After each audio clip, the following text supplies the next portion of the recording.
Donc dans les précédentes vidéos, on a vu les structures de base qu'on peut retrouver pour la plupart des entreprises.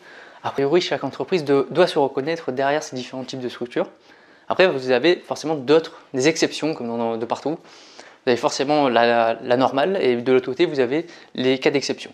Donc vous avez plusieurs structures qu'on appelle des structures un peu plus flexibles, qui ne sont pas aussi hiérarchisées que toutes les autres structures qu'on a déjà vues. Donc vous avez les entreprises en réseau, les entreprises en processus et les entreprises en projet. Donc les entreprises en réseau, c'est très simple. Vous avez ce qu'on appelle une entreprise qui est pilote.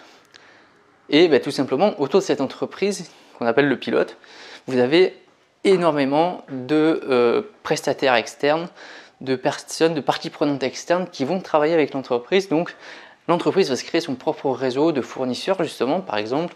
Donc ça peut être les fournisseurs, forcément, qui peuvent donc faire des partenariats avec différents fournisseurs et des différents grossistes, des livreurs pour livrer la marchandise en magasin ou chez les clients. On peut travailler avec d'autres distributeurs pour revendre nos propres produits ou d'autres produits.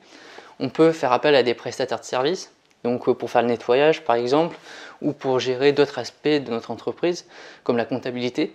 Oui, bien sûr, on a les assistances bancaires, bien sûr, ou tout simplement la banque pour pouvoir vous financer.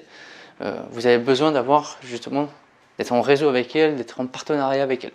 Vous voyez bien que les entreprises, alors globalement, il y a beaucoup d'entreprises qui sont dans cette forme un petit peu, mais vous avez des entreprises qui sont très fortes là-dedans à développer des partenariats avec plein de personnes, à mettre justement en relation toutes leurs données, donc par différents moyens justement informatiques aujourd'hui. Donc grâce à ce qu'on appelle l'EDI notamment, ça permet de mettre en communication toutes nos données avec l'ensemble de nos partenaires, et donc ça facilite la communication. Et donc vous avez des entreprises qui justement créent tout un réseau autour d'elles, tout un écosystème autour de leur entreprise, et leur seul but c'est de satisfaire le client à toutes. Ensuite on a ce qu'on appelle les entreprises en processus. Les entreprises en processus sont basées vraiment sur la standardisation de leurs procédés. C'est-à-dire qu'elles répètent systématiquement un procédé. Donc là par exemple, systématiquement elles vont faire une étude de marché, après elles vont fabriquer leurs produits, elles vont distribuer et ensuite elles vont gérer le marketing après-vente ou ce qu'on appelle le SAV évidemment, le service après-vente. Donc elles vont mettre en place justement toute une série d'étapes pour faire fonctionner leur entreprise. Et vous avez les entreprises en projet. Donc en fait ce sont des structures qui sont vraiment éphémères, c'est-à-dire qu'elles sont construites pour quelques semaines ou quelques mois ou quelques années. Donc c'est un peu le même cas pour justement pour la construction du pont de Millau, où vous avez eu des équipes qui se sont regroupées, alors soit d'une même entreprise ou plusieurs équipes de plusieurs entreprises différentes qui ont formé justement une seule entité, donc sous forme de projet. Et cette structure, une fois que le pont de Millau a été construit, elle s'est disloquée et chacun est reparti dans ses fonctions.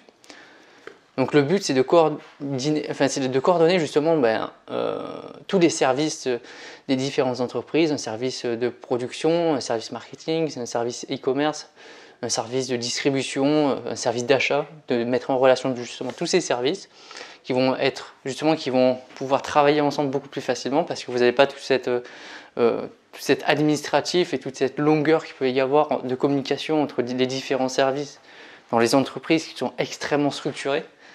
Et bien sûr, vous pouvez travailler avec plusieurs entreprises différentes.